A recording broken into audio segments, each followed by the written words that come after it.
From the ashes of World War I, Adolf Hitler attempted to build a sinister new world order,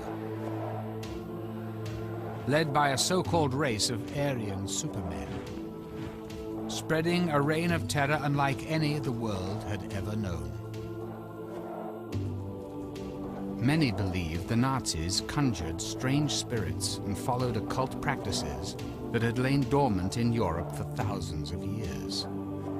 Now documents prove that their beliefs were based on a perversion of ancient pagan law, a twisting of mythic battles between forces of light and darkness, and a terrifying journey into a world ruled by mystics, madmen, and murderers.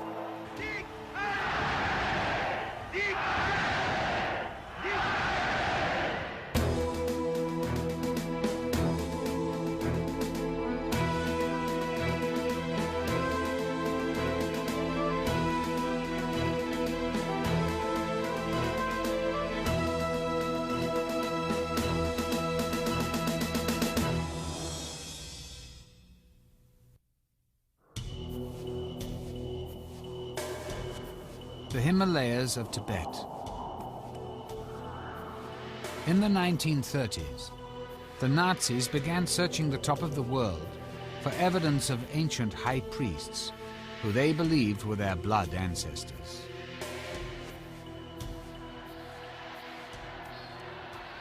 The Nazi belief in these ancestors was to form the foundation of Germany's new religion, a religion with Adolf Hitler as its high priest.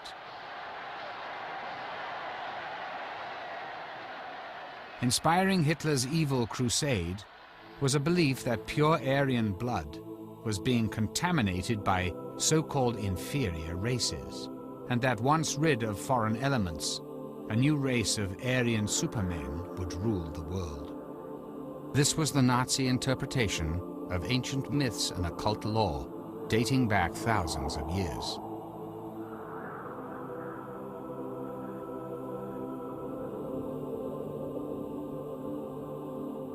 To prove their superiority, the Nazis would leave no myth or religion unexplored, in effect borrowing from any belief they could adapt to the Aryan cause.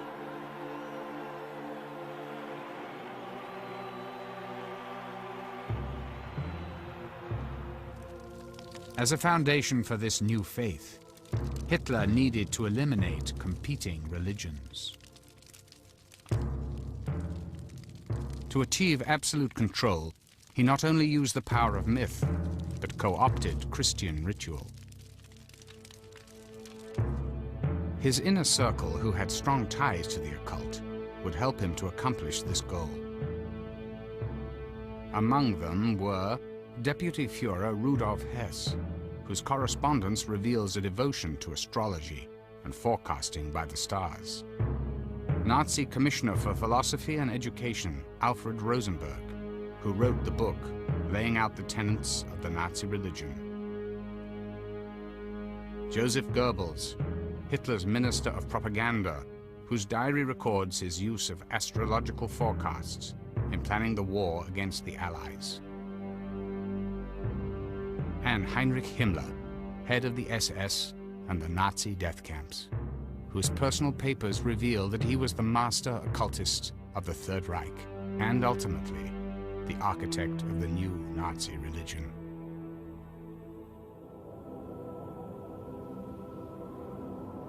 At the foundation of this new religion was an ancient occult legend that tells the story of a continent somewhere in the North Atlantic. There lived a race of super beings who had fallen from grace through evil and vice.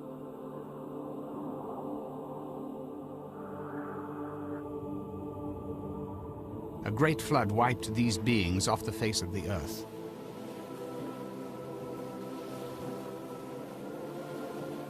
But before they could all be destroyed, certain priests escaped by boat, eventually finding their way to India and the high peaks of Tibet. These escaped priests, believed by mystics to be the original race of Aryan godmen, were said to be the ancestors of all Indian and European people. The land was called Atlantis.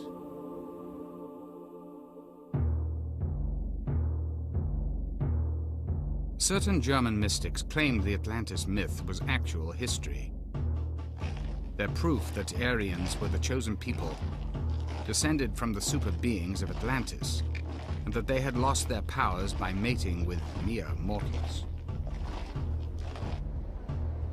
In these theories lay the seeds of Nazi doctrine.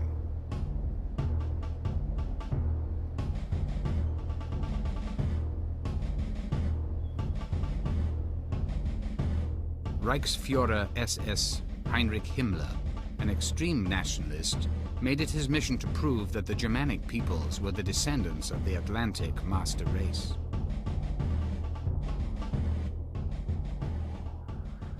Nationalists, particularly those who believed in the superiority of the Aryan race, always had entertained a notion of a vanished island, a hidden world, some kind of utopia. Himmler may have thought it was in Tibet, and that this master race, the Atlantic master race, as Himmler liked to call it, might have been in the Tibetan mountains. Descendants would still be alive. Himmler believed the occult legend of Atlantis was true, that the mythical super beings of Atlantis eventually made their way from Tibet to northern Europe, and that their descendants became the Nordic or Aryan races.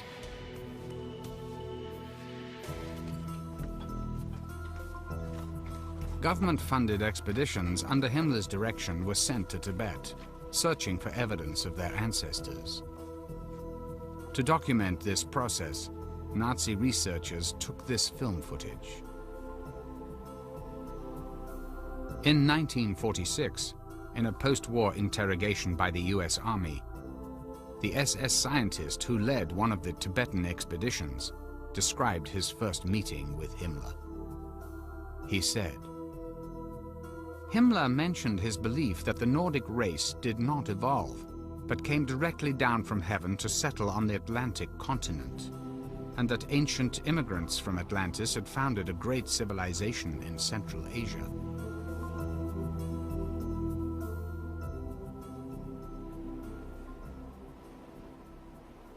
Although he was a very rational, calculating power broker, he was also a romantic idealist, and he certainly believed in these myths. Otherwise he wouldn't have spent the money and the time and the energy he did sending expeditions to Tibet.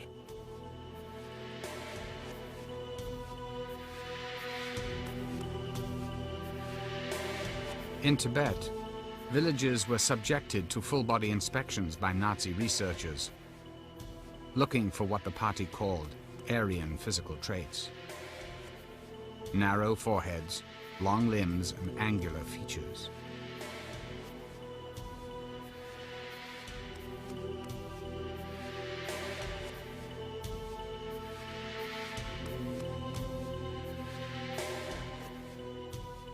And this, of course, was stepped up by the time the war was on, in that by this time they were able to do experiments of a rather still innocent type on the living object. What I'm talking about is measuring people's skulls, for instance.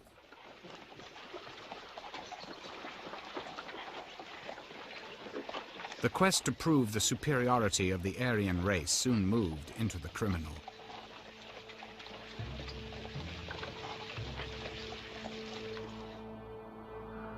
The Nazis would begin killing people and using their bodies for experiments.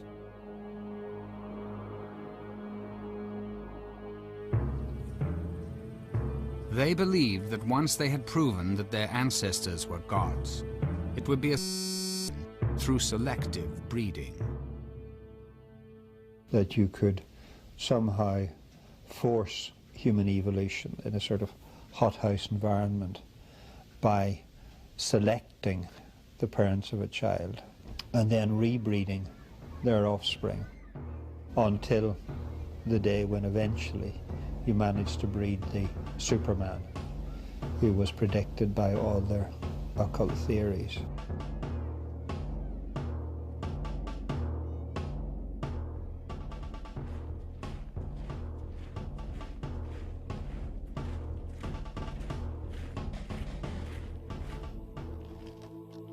Hitler proclaimed, "Humanity accomplishes a step up every 700 years, and the ultimate aim is the coming of the sons of God. All creative forces will be concentrated in a new species. It will be infinitely superior to modern man." All that had to be done was the Aryans had to repurify themselves in order to restore their magical powers and therefore restore their original identity of being the God-men.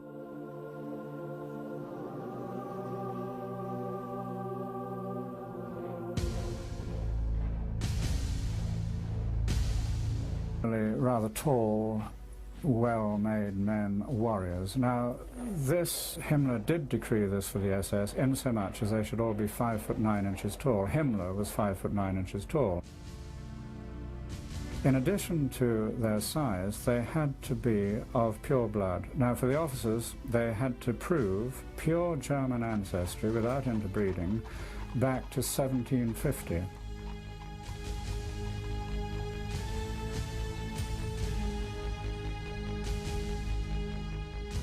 Himmler's SS, at one point 3 million strong, were encouraged to father as many children as possible, regardless of their marital status.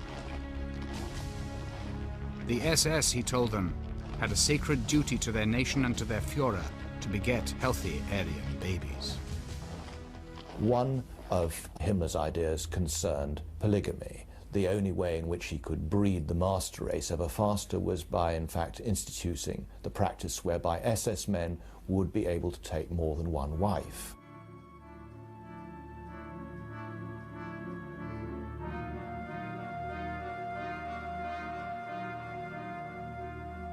In 1935, Himmler created the SS Lebensborn program, meaning fountain of life.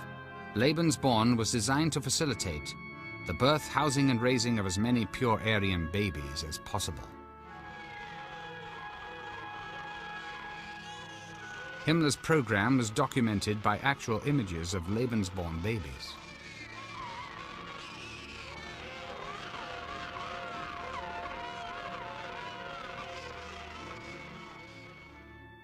The SS Lebensborn was providing conditions whereby young girls could in fact be served by SS studs.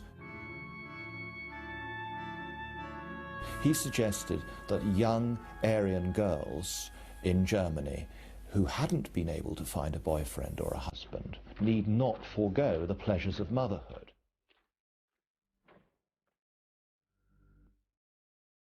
According to Lebensborn doctrine, an illegitimate child was no disgrace, as long as the mother was genetically fit. Women were thought to have only one function: to breed the children whose offspring the Nazi Party believed would become gods. An estimated 11,000 Lebensborn babies were bred between 1935 and 1945. Most of these children never knew their parents.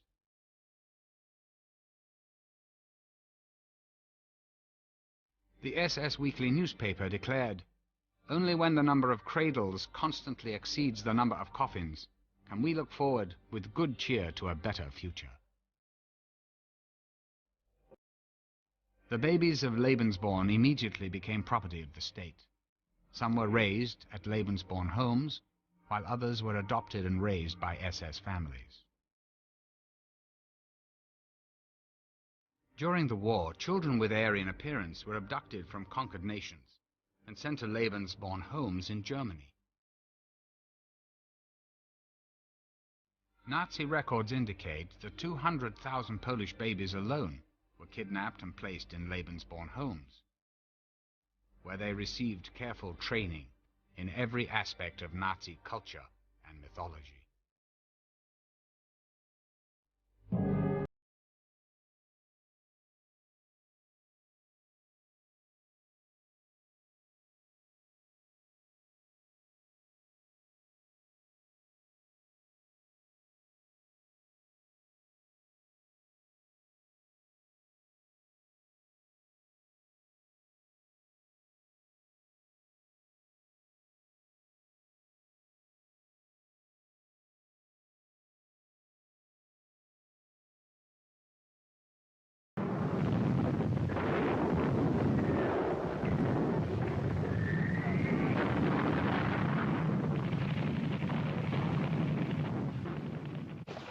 the once mighty empire of Germany had been disarmed and at the mercy of the victorious nations after the First World War. In formerly wealthy cities, disabled veterans haunted the streets like ghosts from another lifetime. Somebody who grew up in Berlin in the 20s remembers anything.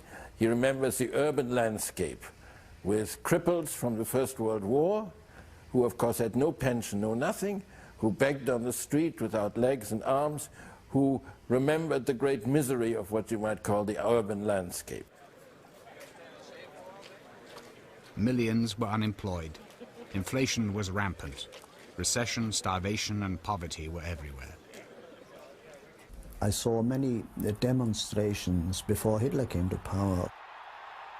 Real demonstrations which arose from the suffering of the people, the mass unemployment and therefrom deriving poverty.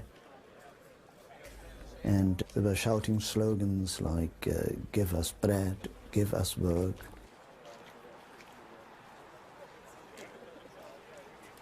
People looked for a scapegoat. Fear and distrust of foreigners intensified. Both ends of the political spectrum made a bid for the loyalty of the German people.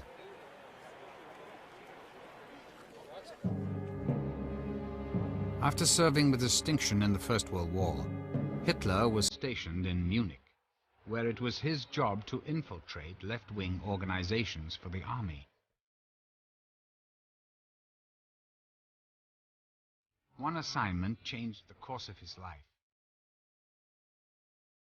He infiltrated an organization that was a backroom political club called the German Workers' Party.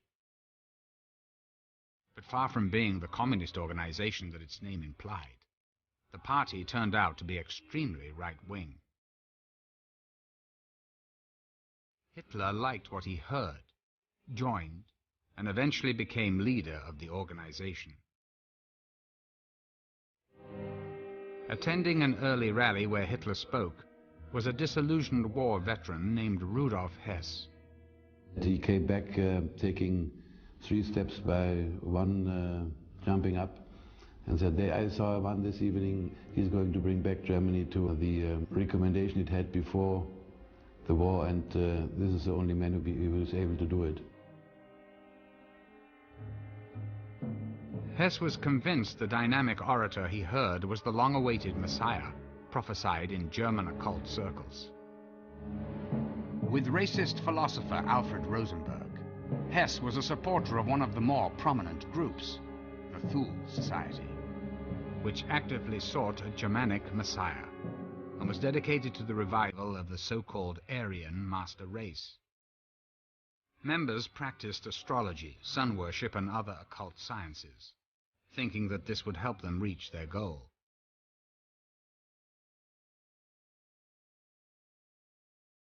Their emblem was a dagger set against a curved swastika. With a membership that included some of Munich's richest and most powerful citizens, the society financed Hitler's German Workers' Party. In 1920, Hitler's party officially changed its name to the German National Socialist Workers' Party, the NSDAP, or as it would soon become known, the Nazi Party. With Hitler as its leader, the Nazi Party grew quickly, sweeping people up in a frenzy of fear-mongering and fiery oratory. He gave them the strong, charismatic leader they'd yearned for since the war.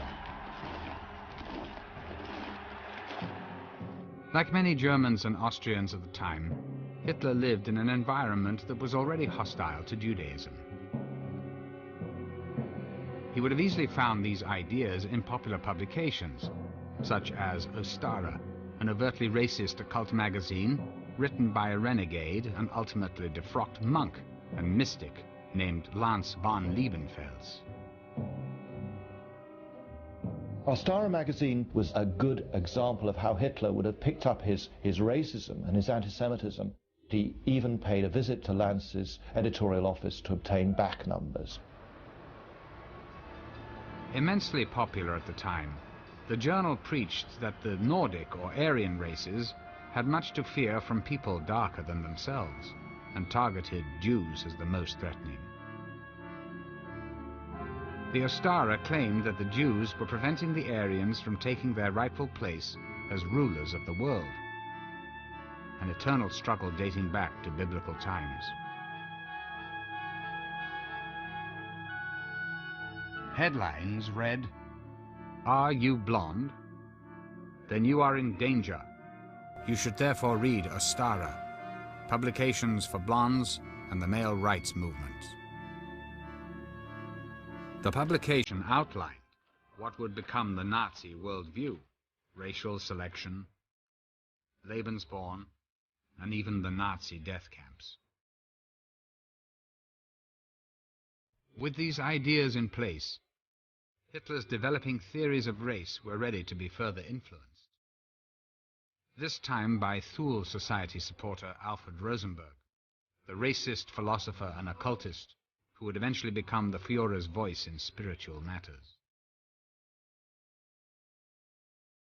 In his book, The Myth of the 20th Century, Rosenberg reinvented Germanic history and laid out the foundation for the new Nazi creed, the religion of the blood. He saw blood, particularly in a religious sense, as the determining factor. In other words, a church had to be a church of the blood rather than a church of faith or a church of belief. Rosenberg's blood, racial stock, racial identity became the keynotes of this new ideology.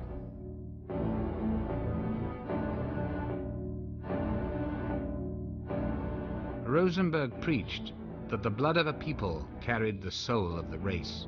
I think if you look back down the esoteric traditions of the West, you find that blood has always been considered as a very important vehicle of the spirit.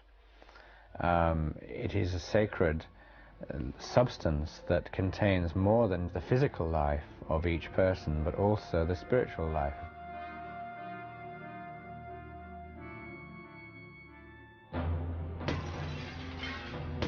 Nordic myth replaced the Christian Bible as the foundation of the new Nazi religion.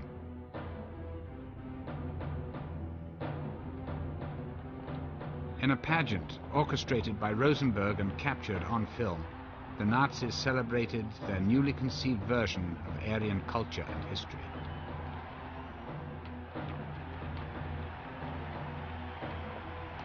Rosenberg wrote, "Today a new mythos is dawning.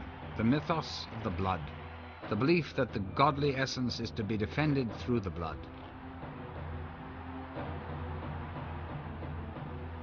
Hitler took Rosenberg's idea further when he wrote, "The old beliefs will be brought back to honor again. The whole secret knowledge of nature, of the divine, the demonic. We will wash off the Christian veneer and bring out a religion peculiar to our race."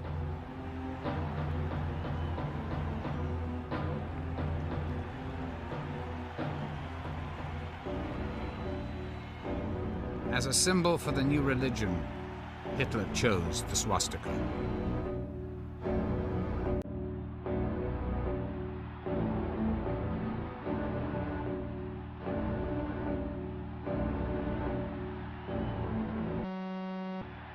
The swastika can be found all over the world in many different cultures throughout history. From earliest times, it was the symbol of good luck in China, and to this day it remains a religious emblem in the Hindu and Buddhist faiths. It had been carried by knights on shields as a magical protection, and it had also had connections. It was non-Christian in an overt sense. It represented the hammer of Thor, and of course Thor was a god of thunder and power and so on, a very macho, patriarchal kind of god. Among the Norsemen, the swastika was a reminder of the Arctic sun, worshipped throughout pagan law as a bearer of life and good fortune. For Hitler, the swastika held a different meaning. He wrote, "In the swastika, we see the mission of the struggle for the victory of the Aryan man."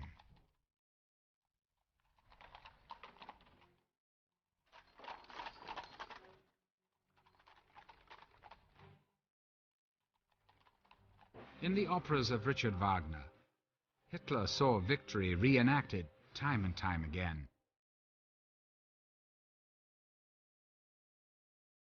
Questing knights, epic sagas of Teutonic traditions, and Norse mythology of warring forces of darkness and light were a common thread in German culture. Wagner gave these stories their most triumphant voice.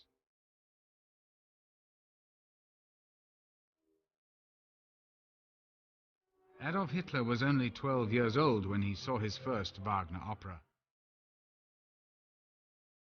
As an adult, he became an obsessive devotee of the composer.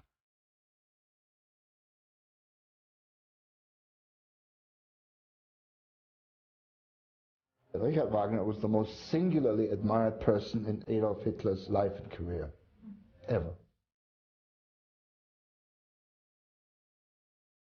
Wagner's genius for pageantry became an inspiration for the grandiose rallies Hitler would soon stage. Rallies where Wagner's music was often played. The music is absolutely has the effect of a drug, completely eliminating the intellectual, the critical approach.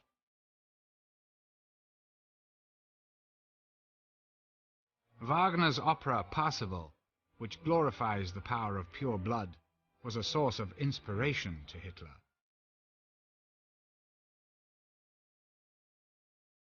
It is an epic retelling of the quest for the Holy Grail.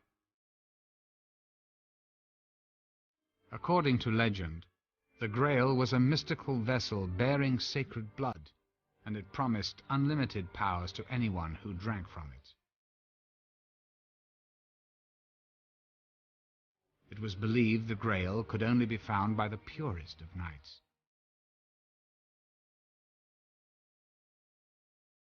In Parsifal, Wagner brought his own ideology to the story. Parsifal is proclaiming on one side, and this is very important, he proclaims compassion, but only compassion for the Aryan, for the selected one. Hitler's bid for power began on November the 9th, 1923, with an attempted overthrow of the Bavarian government.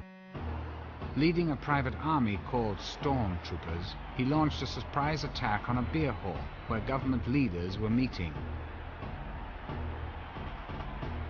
With Hess and Rosenberg at his side, Hitler brashly announced the formation of a new government, then took to the streets, marching 3,000 stormtroopers through Munich. They were confronted by police, shots were fired, and 16 of Hitler's men were killed. It was a failed coup. But in the 10 years before Hitler seized power, the 16 would become martyrs. At that time they were carrying a swastika flag, and this sort of fell with the people, and the blood of the dead got upon it. And a ritual arose whereby every new Nazi flag and banner was not empowered until Hitler had touched the flag against this flag.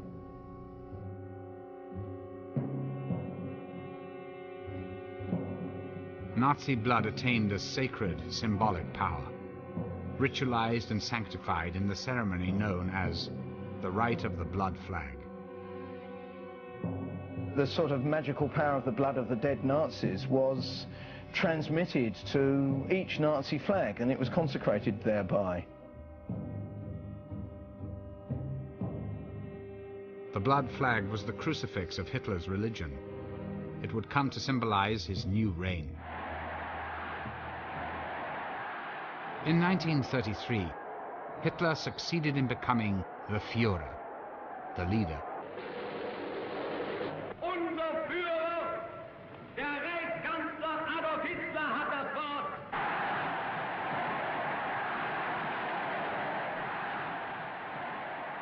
A title which would come to resonate with religious connotations of the Anointed One, or even the Messiah. Adolf Hitler's time had come.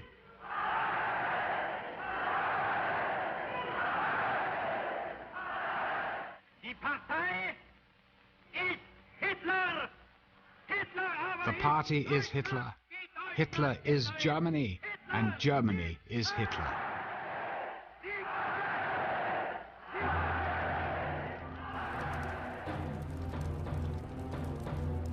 With Hitler's elevation to leader, the blood religion became the undisputed religion of the Nazi Party, complete with holy days and martyrs.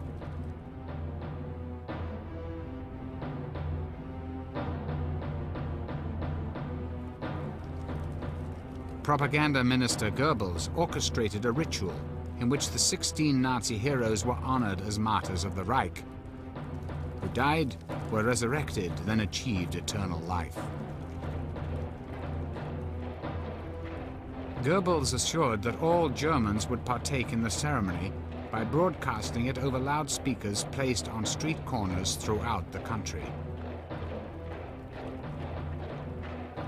Part of the message said, "The night of the dead march in. At midnight, a mystical, ceremonial play, the birth of the Reich. They fight, die, and are victorious, just as the Third Reich was founded."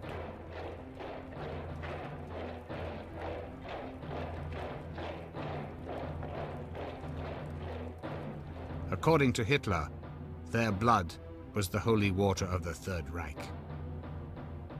I suppose most movements have their martyrs, and those who died in 1923, they were considered to be martyrs, and they were an example how you should stand firm and defend for what you believe in. So there was that religious undertone. Became known as the 16 Immortals.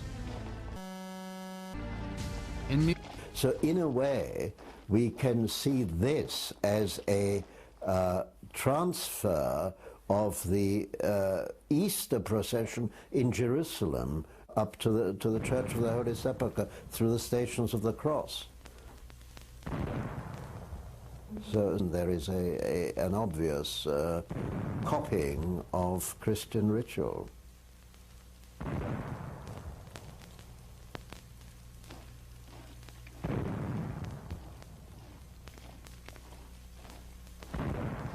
The bodies of the 16 heroes were interned in a building known as the Feldenhalle, or Temple of Honor.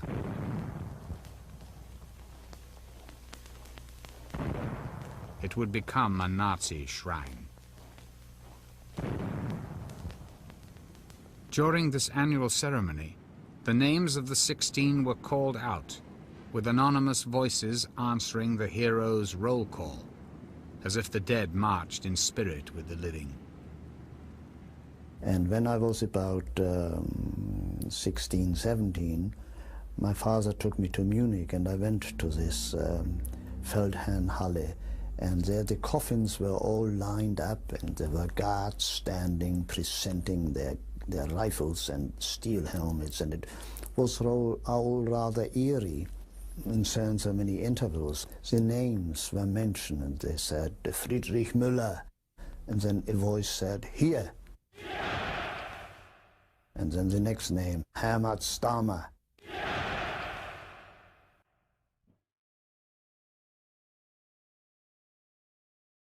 It was a religious ceremony.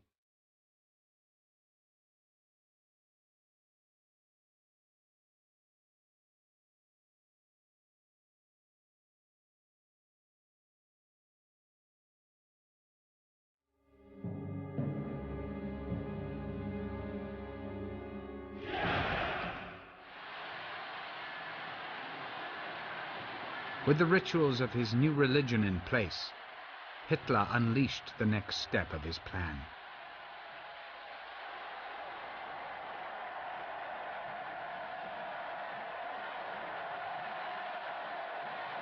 He wrote, "Force without spiritual foundation is doomed to failure."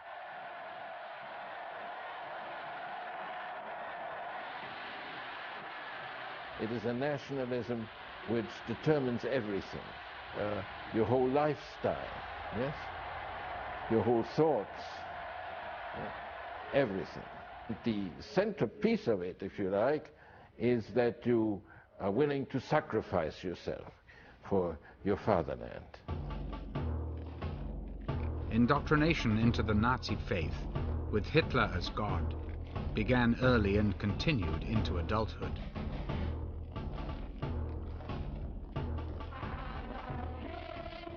Adolf Hitler is our savior, our hero. He is the noblest being in the whole wide world. For Hitler we live. For Hitler we die. Hitler is our Lord.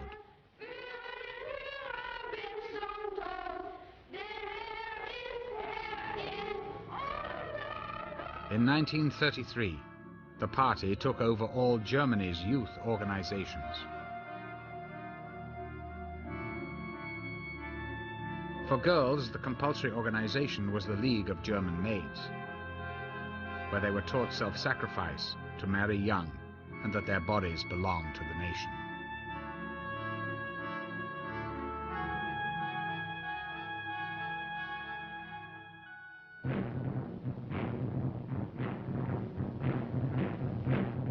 Ten-year-old boys became members of the Organization of Young German People.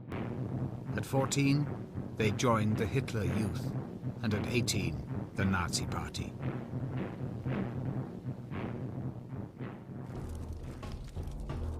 At each stage, they were taught the Nazi creed of sacred blood rituals, racial superiority, and total allegiance to Hitler, even to the death.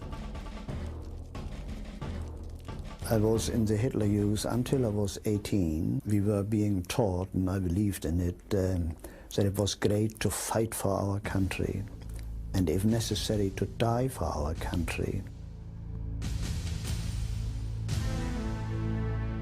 This film shows one way the Nazis instilled this ideal.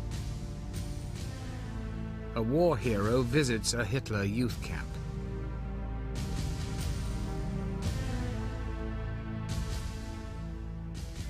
It was great to be told that you belong to the greatest race, the greatest nation on earth. I thought that because I was a German, that German blood was running through my vein, that made me superior to all the others. Hitler stated, "I want to see again in the eyes of youth the gleam of the beast of prey."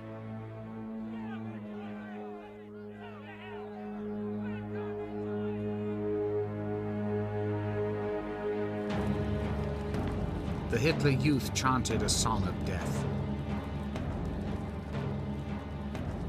We are rising up to face storms of battle. A hero's death is our right. In other words, saying that a 17-year-old would be imbued with a notion that he can claim the right, it must be given to him to lay down his life to die for Führer and fatherland.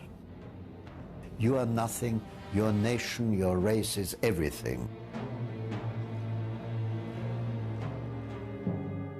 At 18, cadets surrendered themselves to the Führer when they took a sacred oath.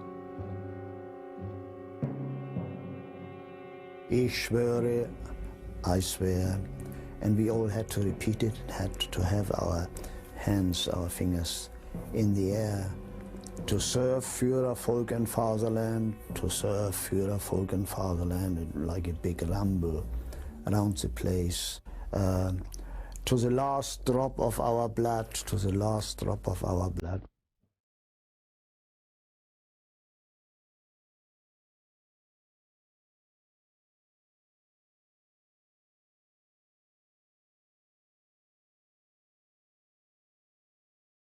At the core of every German's indoctrination was Hitler's autobiography, Mein Kampf, or My Struggle. In it, he outlined the philosophy of the plans for a 1,000-year Nazi reign.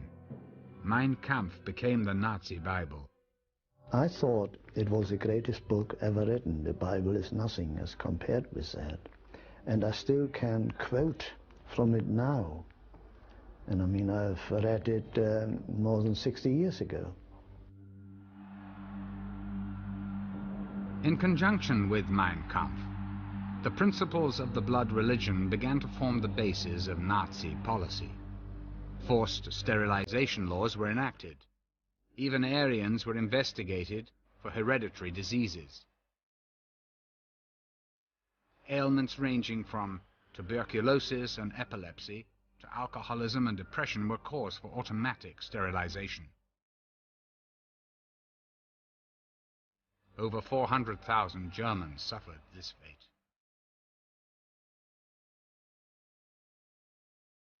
Hitler rationalized. The demand that defective people be prevented from propagating equally defective offspring is a demand of clearest reason, and if systematically executed, represents the most humane act of mankind.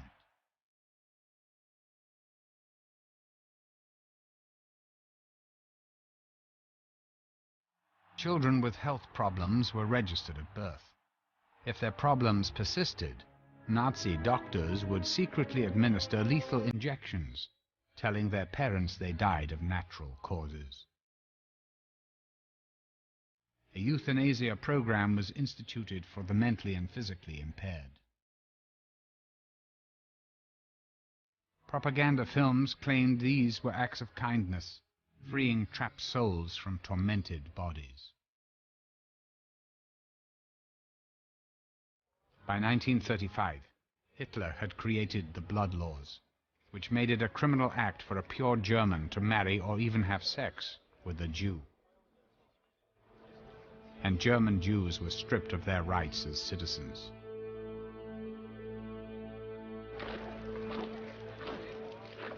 But the worst was still to come. Purifying the Aryan bloodline was only half of Hitler's demonic plan. To finally clear the way for the last stage of human evolution and assure the coming of the Aryan millennium, the Nazis felt that one obstacle remained: the very existence of non-Aryans. So you began by sterilizing them. You then found that this was too slow, and you ended by murdering them in gas chambers, which was quick and efficient and cheap.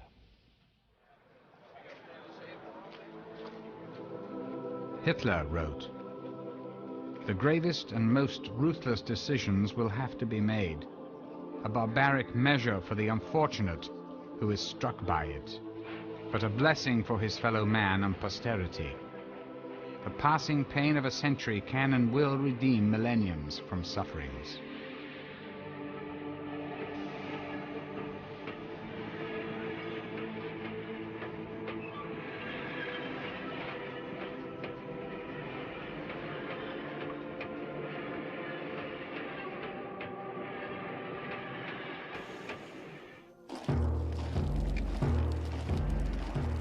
The idea that the few should be sacrificed for the good of the many extended even to Hitler's SA, the stormtroopers. Eventually, the SA, who were among Hitler's first supporters, became an obstacle, one that he had no qualms about removing. Without the SA, probably he would not have come to power, because people were afraid of the SA. They were rowdies and street fighters. They broke up demonstrations and they protected their own big meetings.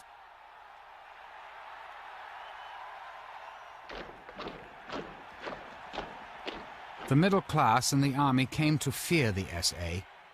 To the army, the SS was a more acceptable organization, like themselves. The members of the SS were from the German upper class. The SS consisted very often of professional people, doctors, solicitors, and so on. They joined the SS, while ordinary working people were in the SA. And they didn't like each other. The military offered the Führer a deal: their full support if Hitler would eliminate the SA. Hitler accepted, and with Himmler, rid the party of the stormtroopers in one night. The Night of the Long Knives, that happened on the 30th of June 1934, so I was then just 12 years old. I remember it. The SA had a congress in Wiessee, not far from Munich. And they were all in bed at night when Hitler and the SS moved. The SA leadership was rounded up and executed so quickly, so ruthlessly, many never knew why. It's reported some were still shouting "Heil Hitler" when they died. After the purge of the SA, Himmler transformed the SS into an elite military order. In time, they would come to run the concentration camps where Jews and all other enemies of the state were being executed.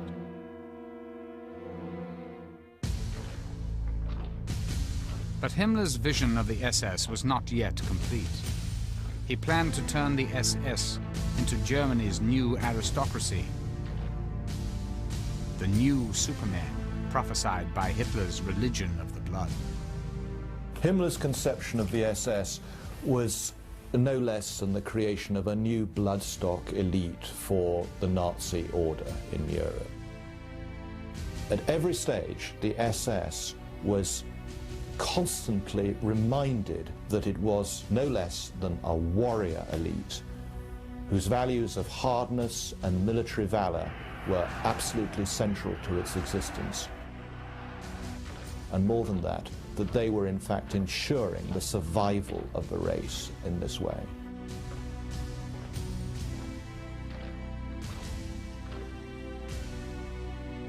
Himmler was born a Catholic, but by the time he met Hitler, he was already a confirmed occultist.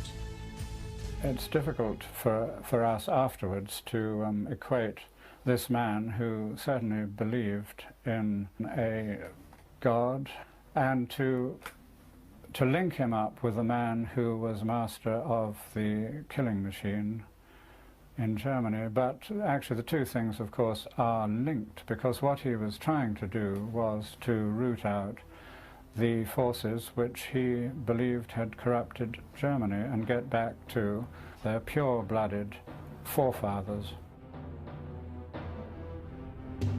Himmler brought a range of unlikely influences to his design for the SS, including the Hindu religion. During the war, he reportedly traveled with a copy of the Bhagavad Gita, a holy book from the Hindu religion.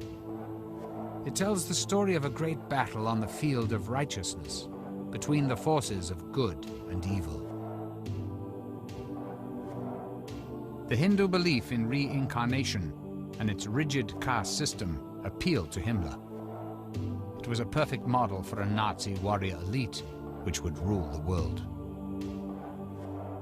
Historians now say that Himmler was convinced that he was the reincarnation of King Heinrich, a German leader from the Middle Ages who stopped the Slavs from invading Germany.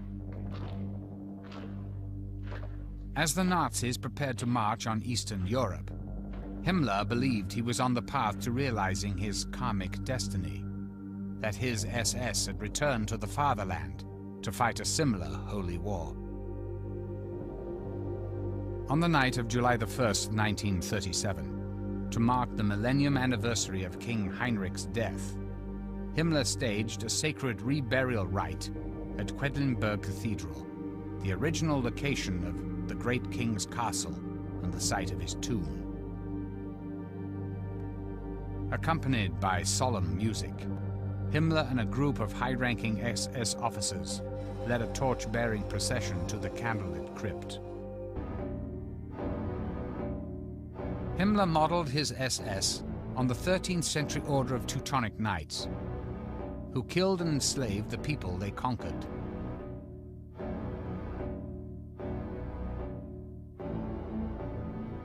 the parallels with Nazi Germany's own practices were unmistakable.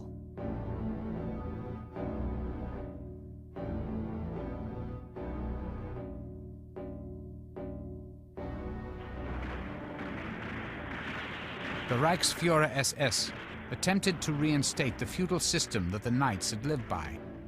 As new lands were conquered, each SS officer was to take possession of a feudal estate. Local people were either killed or turned into slave labor.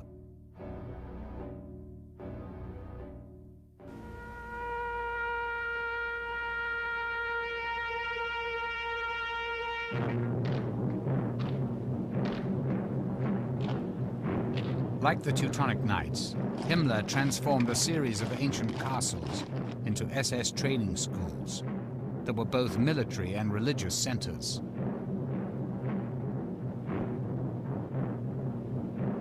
Here, recruits were initiated into the ways of so-called warrior priests.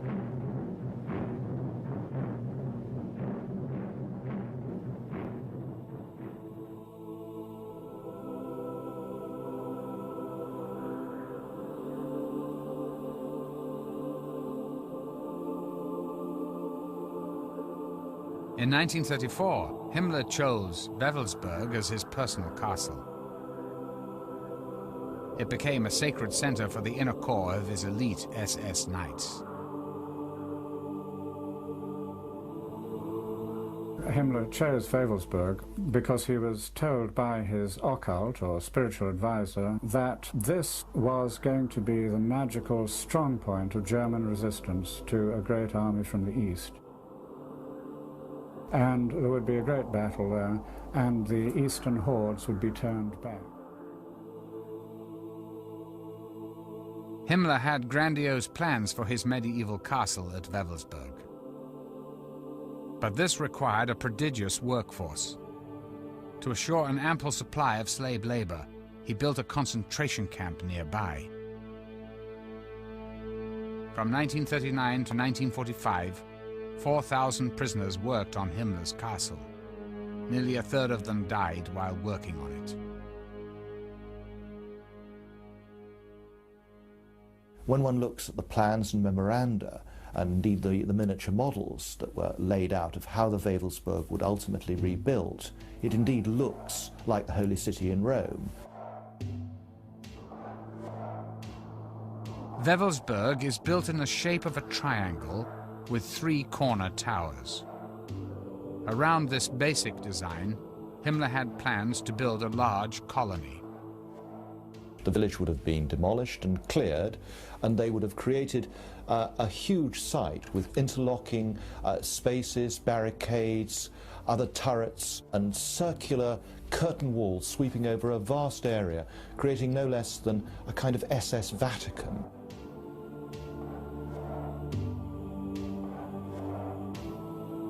It was the Great Northern Tower that would become the focus of Himmler's plans to make Wewelsburg an SS occult center. In one legend, King Arthur gathered the 12 most chivalrous knights in a great hall. In Himmler's version, he created the Hall of SS Supreme Leaders in a room above the crypt. Here he would meet with his 12 highest-ranking SS officers. Himmler saw the Grail as an object of immense esoteric or occult power, and he believed that if he possessed this physical object, that the war would be won with great ease. To Himmler, the sacred blood of the Grail legend was pure Aryan blood. He believed it possessed a magical quality. His closest advisor on Grail lore was archaeologist Otto Rahn. Also obsessed with the Grail legend, Rahn believed it was hidden in the caves of southern France. Himmler was drawn to Rahn's knowledge of the occult and his lifelong pursuit of the Grail. Once in Himmler's inner circle at Wewelsburg, Rahn would continue his quest for the Holy Grail, only now as a knight of the Nazi Party. Himmler personally funded Rahn's expeditions, several of which concentrated on the area around Montségur in southern France. There stood the site of the great fortress of the Cathars, the heretical sect accused of devil worship and wiped out by the church in the 13th century. And there was a very strong tradition, as indeed there still is, that the Cathars had possessed the secret of the Grail, and that just before the castle of Montségur fell, the 3 knights of the Cathar order escaped over the walls and took something with them, something of great value. Tradition later said that this was the Grail, or that it was the secret of the Grail, and that they hid it in the whole warren of caves. Rahn's expeditions also took place in Germany. A letter on file from Rahn to SS headquarters suggests that he believed he was close to realizing his lifelong dream. To bring my work to a successful conclusion, I must personally inspect the sites. First, I have to go to the Wildenberg ruins, the German castle of the Holy Grail. There are currently digs underway. Heil Hitler.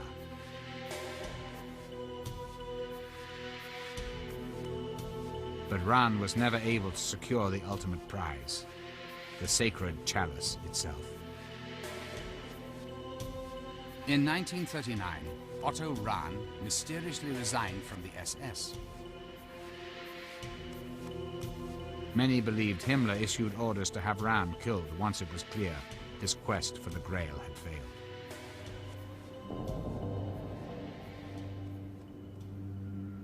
Two months later, he was found dead in the Austrian Alps. The cause of his death remains unexplained.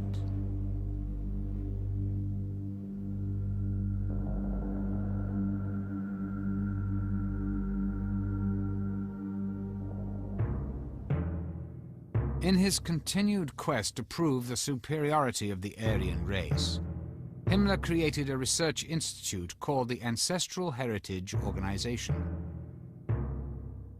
In addition to conducting medical experiments on human beings and checking bloodlines to ensure racial purity, the organization's mission was to resurrect and reinterpret occult practices, ancient Germanic myths, and pagan lore. Willigut.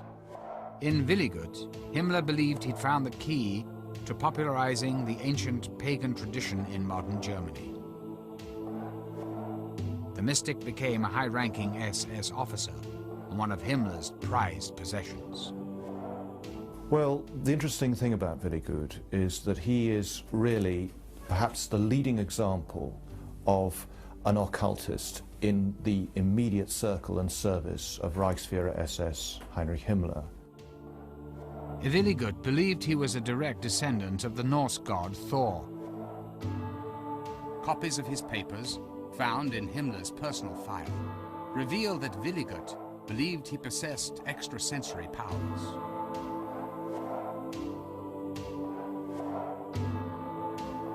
One document entitled The 9 Commandments of God was signed by Willigut and initialed by Himmler. Written in both modern German and the runic alphabet, it suggests that Willigut thought he was using his powers to rediscover the ancient rites and rituals of Germany's pagan past. According to Nordic legend, the runic alphabet used by Willigut was given to mankind by Odin, the supreme god in Norse mythology. This sacred alphabet was his gift to mankind. The runes were derived from, probably from a mixture of ancient signs that are carved on stone in pre-literate times. And these alphabets actually had meanings. Each letter has a meaning. The Hagal rune, protection of the bearer against his enemies. The Odal rune, one's connection to the clan or tribe.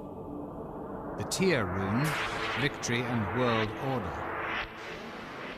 The Sig rune, the sun or conquering energy.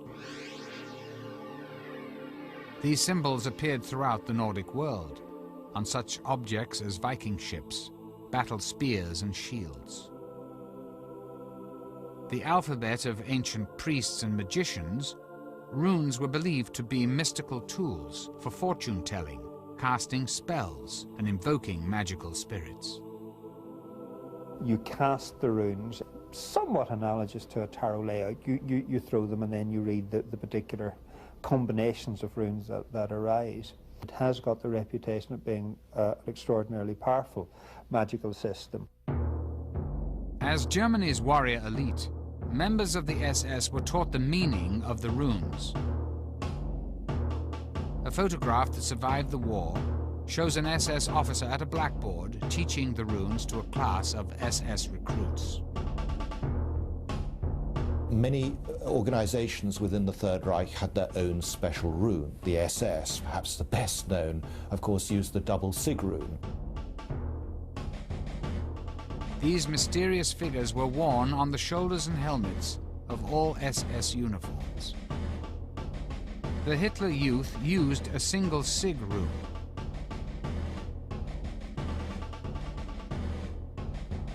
These ancient mystical symbols were seemingly everywhere.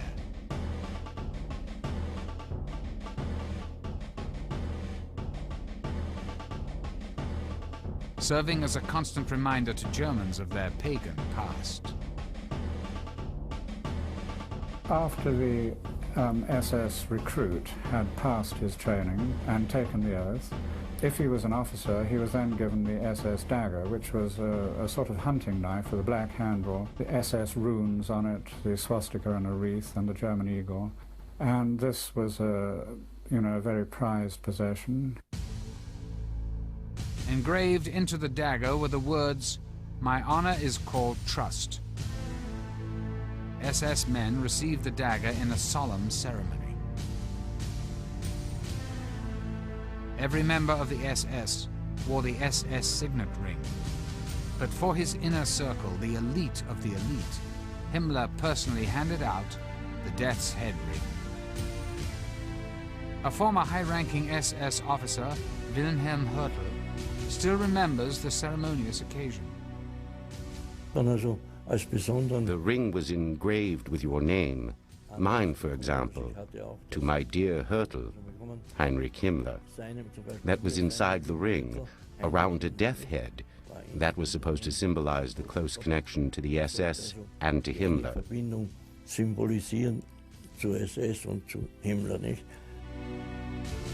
In a speech given to SS officers stationed at Dachau, Himmler stated, "Never forget, we are a knightly order, from which one cannot withdraw, to which one is recruited by blood, and within which one remains body and soul."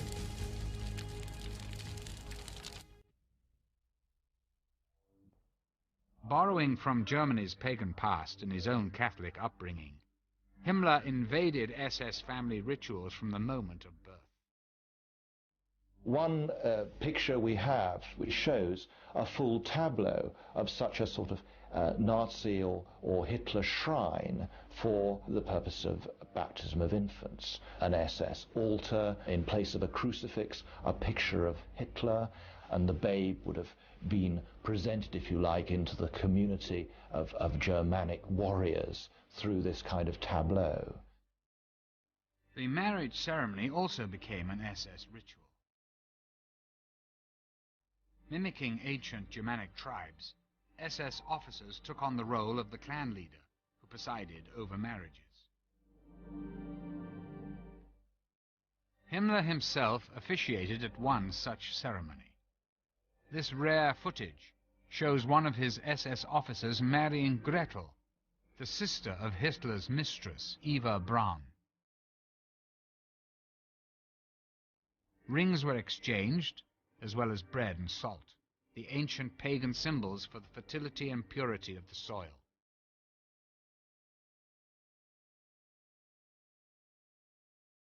These ritual activities would take place to imply the pagan community of which every SS man and his bride was now a part. The Nazi year was marked with celebrations taken from the ancient Germanic calendar. The Maypole festival, initially accepted as a celebration of fertility, was transformed into a show of nationalism and military strength. Hitler said, "And so it is that this day, the 1st of May, the land is filled with celebrations of the resurrection of the German people out of eternal inner strife."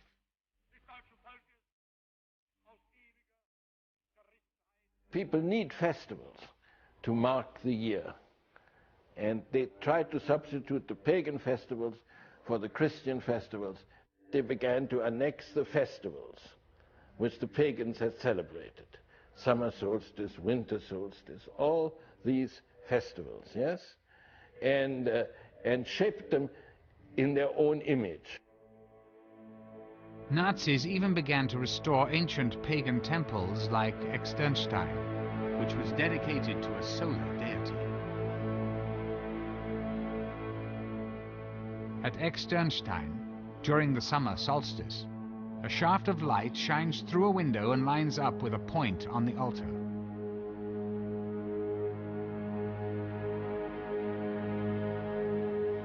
While Externstein was considered a holy place for Germanic tribes, it is far from unique among ancient temples in tracking the sun's movements.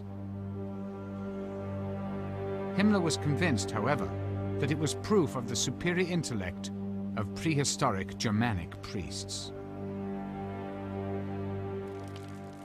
In Nazi Germany, the festival at the summer solstice would be turned into a fascist rite.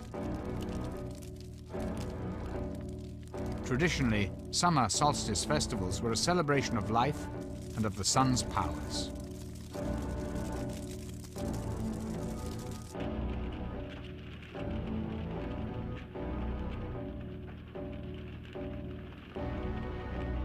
Dramatically staged and carefully choreographed, speeches were given preaching self-sacrifice and heroism.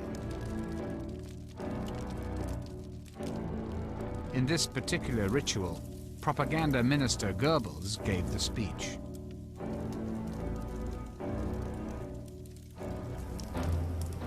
In ancient times, the bonfire represented the ritual relighting of the sun.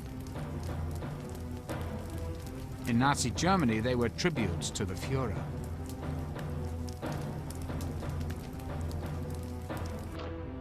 In the largest of these rituals, torch-bearing troops created symbolic patterns in the night.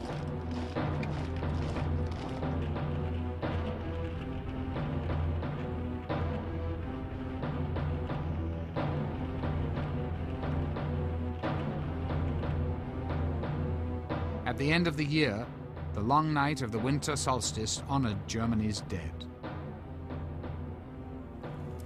Himmler explains in his Dachau speech, "The winter solstice is not just the end of the year, but it is also the festival on which one thought of the ancestors and of the past, on which the individual is clear that he is nothing, an atom to be wiped away at any time, while linked in the eternal chain of his lineage by a true humility."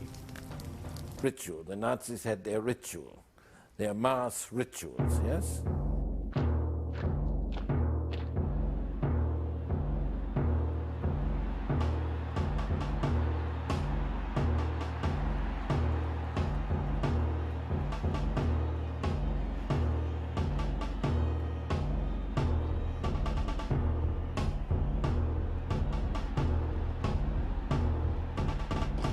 And what did it give to people, these mass meetings? When the merchant leaves his lonely shop, yeah, and joins in the crowd in action, then he feels one, and he's happy, one with the others, and he's happy.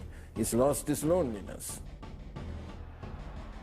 Oh, it was great to go to a rally, all the uniforms, and there was an electric atmosphere already before it all started. There was singing going on, and then suddenly it was announced, Der Führer kommt, the Führer is coming, and then we saw him walking up to the stage, and there was shouting of Heil, Heil, Heil, Heil.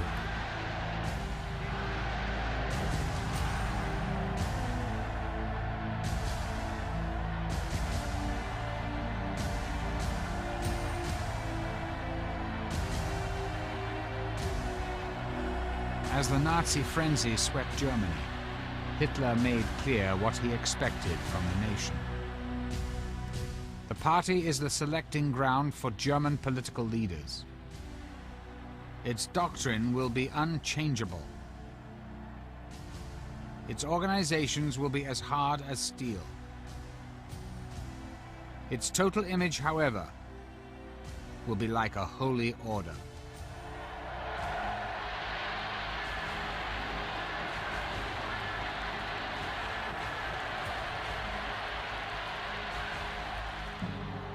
The Nazi mass rallies were carefully orchestrated to build to an overwhelming emotional epiphany that evoked a religious fervor.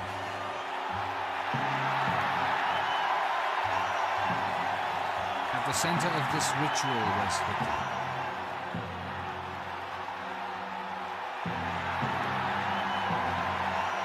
Everything was constructed to make Hitler look like divinity. The Messiah.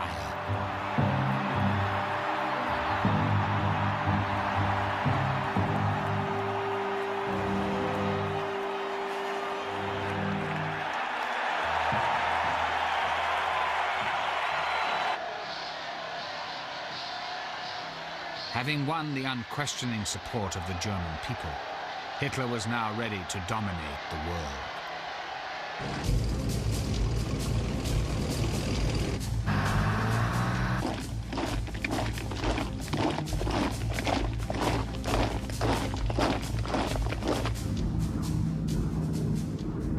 From the onset of the war in 1939, country after country fell to the Nazis. By the winter of 1942, however, the tide turned, and the Nazis began to experience what they thought was impossible. Defeat. As the Nazi war effort grew more and more desperate, they expanded their use of the occult sciences, from research and ritual to a basis for making military decisions. Certain members of the German Naval Command became convinced that the Allies were already employing mystical forces to wage war against Germany. They believed that the British successes at locating and destroying German U-boats had been achieved through occult means, and that the best way to combat this was also by using the occult as a weapon.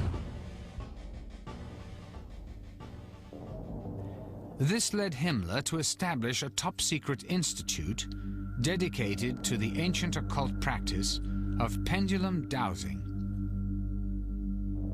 Over maps of the North Atlantic, clairvoyants would swing an object suspended from a string, attempting to locate the position of Allied convoys.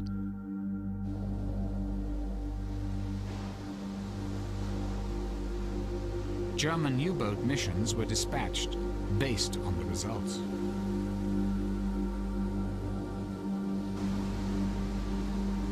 In this letter written by Himmler, dated January the 12th, 1943, he refers to dowsing research and training having made great progress during the year.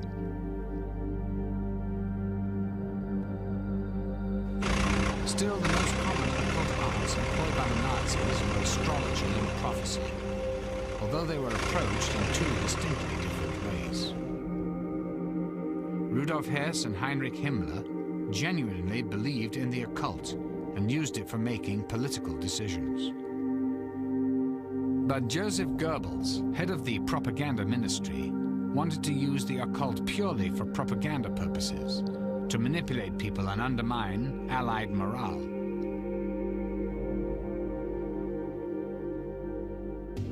Goebbels soon became aware of a great source of mystical knowledge, the predictions of Nostradamus. One of the most celebrated visionaries of all time, Nostradamus completed his masterpiece of prophecy in 1555. The book contains subtle references to a crisis in Britain and Poland in the year 1939, the year Nazi Germany invaded Poland. nearly 400 years after Nostradamus wrote his book. For Goebbels, Nostradamus was a perfect propaganda tool, whose work could be interpreted as predicting a great victory in Germany's future. Nostradamus' prophecies are written in four-line poems called quatrains, and they're so dense and esoteric that you can interpret them in many different ways. To interpret the French prophet, Goebbels recruited renowned astrologer and Nostradamus expert Karl Ernst Kraft. A particular quatrain that Goebbels seized on seemed to refer directly to Hitler, and quickly became part of the Nazi leader's mystique. There's a very famous quatrain which has got the word Hister in it, which, you know, was everyone was bandying around, was saying that that was Hitler. In Goebbels' diary, he expressed his excitement when Berndt, a member of his staff, began to formulate a plan to use the prophecy. 19th of May, 1942. Berndt handed in a plan for the occultist propaganda to be carried on by us. We are getting somewhere. The Americans and English fall easily to this kind of propaganda. We are therefore pressing into service all star witnesses of occult prophecy. Nostradamus must once again submit to being quoted. The creation of fake prophecies and fraudulent mysticism to influence the enemy became known as black propaganda.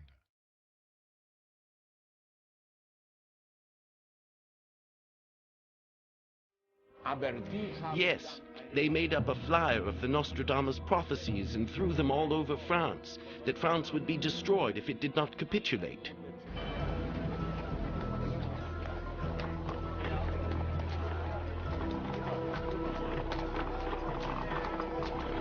British intelligence discovered the deception and, recognizing its propaganda potential, began to wage their own Nostradamus campaign. The British actually picked up on this. They produced a volume of 50 fake Nostradamus prophecies which forecast British victory on the war. And Ellick's great skill was as a forger. I mean, you know, forging documents, forging magazines, forging Nostradamus quatrains. Howe and Duvall decided to create a counterfeit version of Germany's leading astrological magazine, Zenit.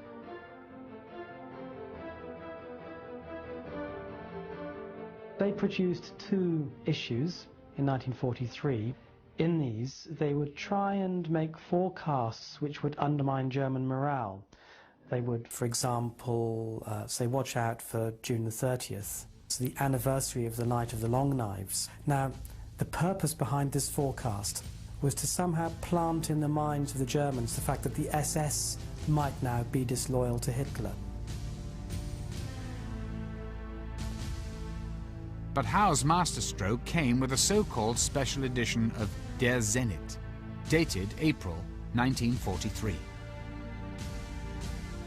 He cleverly waited until July to publish an April edition, thus seemingly being able to predict events he knew would come true.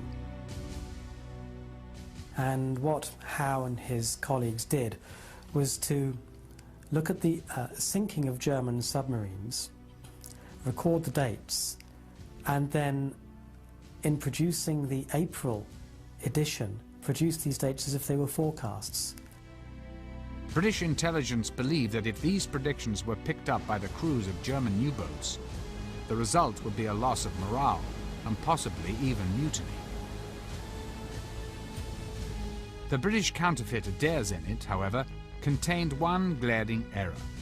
They incorrectly titled the magazine Der Zenit instead of the actual title Zenit. Astrology and espionage would soon collide again, in what is still considered by many to be the most bizarre incident of the Second World War. When Rudolf Hess, the deputy Führer and one of Hitler's closest friends and advisors, made an astonishing solo flight to Scotland. Hess's idea to make the flight began with his belief that the British, a Nordic race, would be made sympathetic to the Aryan cause and could even be persuaded to side with the Germans if only Churchill could be overthrown. One of Hess's mentors, Karl Haushofer, reinforced this idea by telling Hess about a dream he had.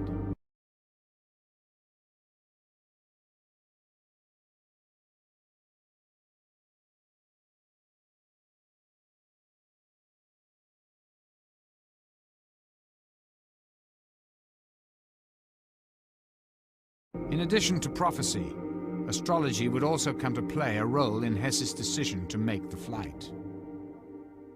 Rudolf Hess, along with Himmler, was probably the leading Nazi, most interested in astrology. He accepted it totally. Astrologer and close friend Ernst Schulte Strathaus cast a horoscope for the Deputy Führer that revealed an auspicious arrangement of the planets.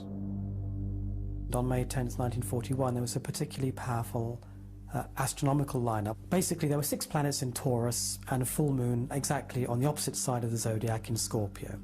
And according to astrological tradition, when you get such a lineup, you'll get a major shift in global affairs. And therefore, it was fair to assume May the 10th, 1941 could provide the turning point in the war. There has always been some doubt whether Hess flew to Scotland based upon astrological advice. However, recently discovered documents written by Hess from prison in England include a letter to his mother.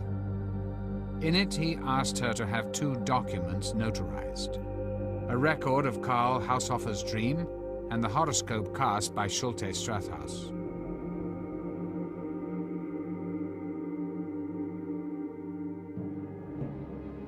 Before Hess made the flight, some believe he conferred with the Führer. 6 days before my father flew, there was a discussion between Hitler and my father, which lasted 4 hours. Nobody knows what they were talking, but one knows that when the 4 hours were over, my father and Hitler came from the room, and Hitler had his arm around the shoulder of my father and said, "Yes, you have been always and are still a very stubborn chap. This is a very friendly goodbye."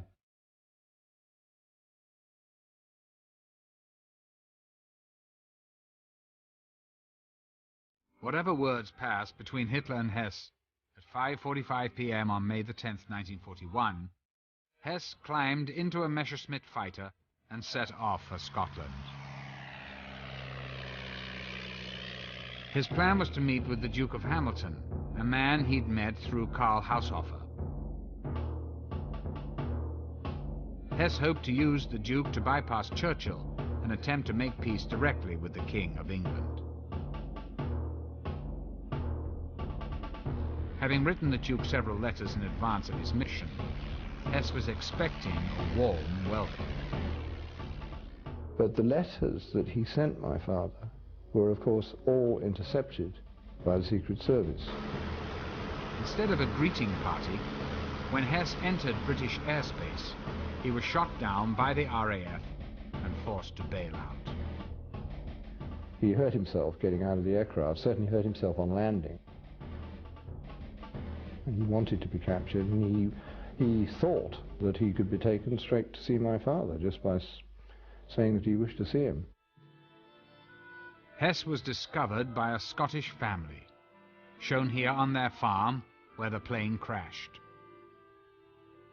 Hess claimed to have a very important message for the Duke of Hamilton, but at first they refused to believe that the man who had parachuted into their field was the Deputy Führer of the Third Reich. My father was told that a German pilot had landed and was asking to see the Duke of Hamilton. My father went and saw the prisoner, who introduced himself as Hess. It was quite amusing because my father went to see Churchill and was taken in to see the great man, who was about to relax and watch a Marx Brothers film that evening. Churchill was quite incredulous about this. I think his words were, "Do you mean to tell me that the Deputy Führer is in our hands?" And when my father said, "I think it could be the case," He said, well, Hess or no Hess, I'm still going to watch the Marx Brothers film. Churchill's strange reaction to Hess's flight remains unexplained. A great deal of information about the events of May 1941 remain classified in British war files. The Führer's reaction remains equally puzzling. Well, Hitler's reaction to Hess's flight was one of his major acting performances. He made a tremendous performance of surprise, shock, horror, and everything else. When it appeared that Hess's mission had failed, of course, then all the propaganda came out that Hess was a lone madman. He did it on his own, and he was a bit, you know, a few cups short of a tea set. Hitler blamed the entire Hess affair on the advice of Hess's astrologers.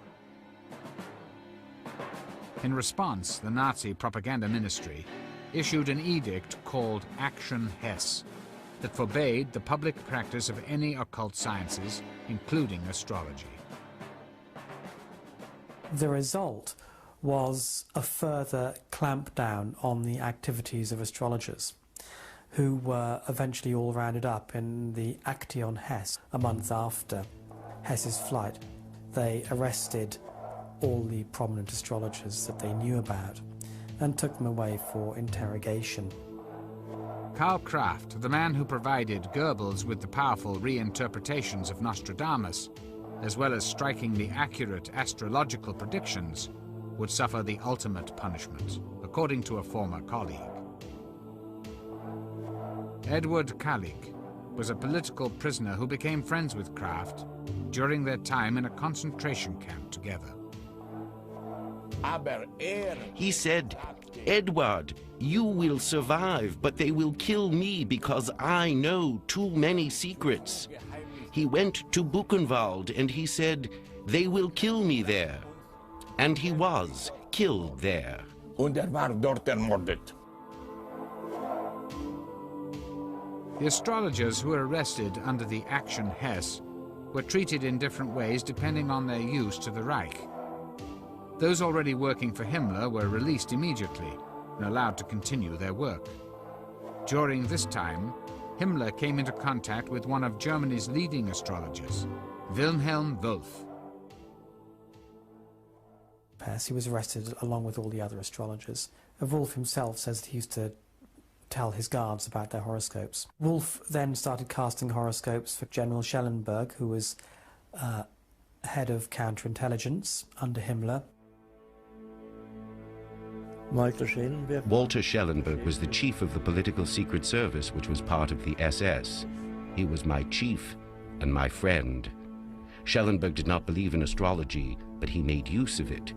When Schellenberg wanted to discuss some matter with Himmler, he would explain that an astrologer had predicted this matter.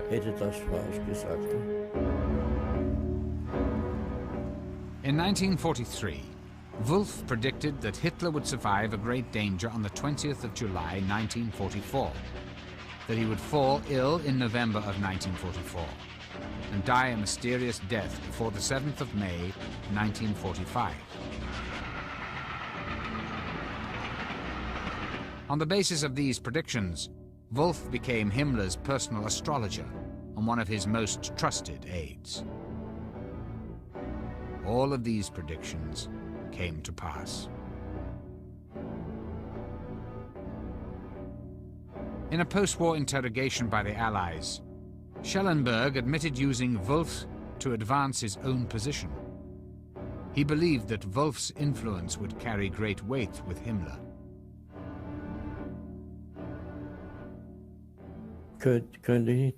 When I was still in prison with Schellenberg during the proceedings at Nuremberg, we still talked about it.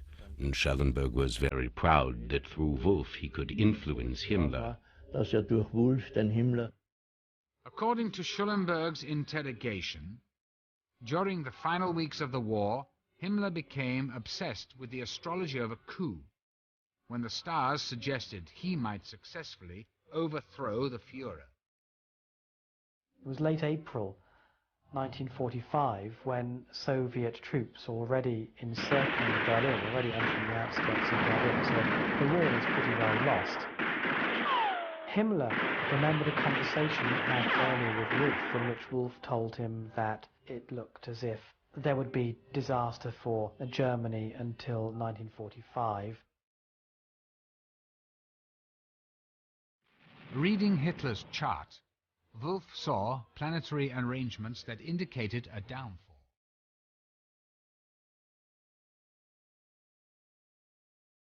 Wolff and Schellenberg continued to urge Himmler to overthrow Hitler and install himself as the leader of the waning Reich. Both Schellenberg and Himmler trying to curry favour with the Allies. And intriguingly, in the last days of the war, a meeting between Himmler and a representative of the World Jewish Congress, at which Wolff, as Himmler's astrologer, was present.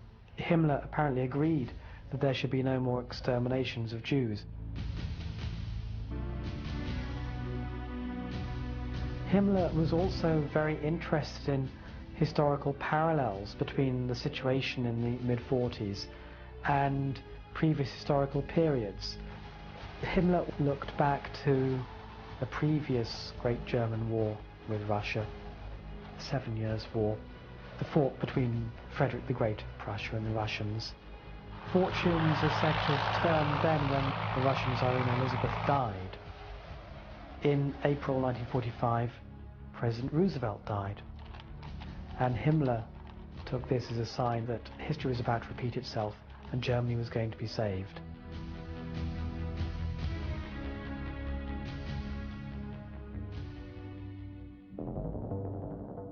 Two weeks later, Goebbels and his entire family descended with Adolf Hitler into the Führer's private bunker. On April the 30th, Adolf Hitler and his bride Eva Braun committed suicide. Goebbels poisoned his 6 children, then shot his wife and himself. Dressed as a common German soldier, Heinrich Himmler almost managed to escape. He was arrested by the British, but during a physical examination, crushed a cyanide capsule he kept in his mouth. At 11:04 p.m. on the 23rd of May, the Reichsführer, who had summoned occult forces in the service of Aryan glory, was dead. In November 1945, several top Nazis were brought to trial by the Allies at Nuremberg. Throughout history, mythology has had a powerful influence on the human mind. All cultures have been mythically driven. However, in Nazi Germany, the linking of political aims to a corrupted mythology led to an evil unparalleled in history.